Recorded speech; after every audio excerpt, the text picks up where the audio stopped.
كأنه يشكل بالفعل منارة وحضارة عدا عن كونه أرشيفا يوثق التاريخ والتراث الفلسطيني، لا سيما وأنه يربط بين الحاضر والماضي. باسمي وباسم الهيئة الإدارية لجمعية برج اللقلق وباسم جميع عامليها أرحب بكم أطيب الترحيب وأشكركم جزيل الشكر على تلبيتكم لدعوتنا ومشاركتكم لنا في هذا الإصدار الجديد لكتاب أبواب القدس بين الماضي والحاضر. كتاب يوضح أبواب القدس بمعالمها القديمة المتأصلة.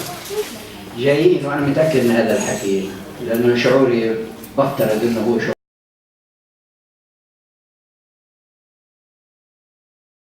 يعني فكرة الكتاب كانت صراحة بضحك الحقيقة يعني.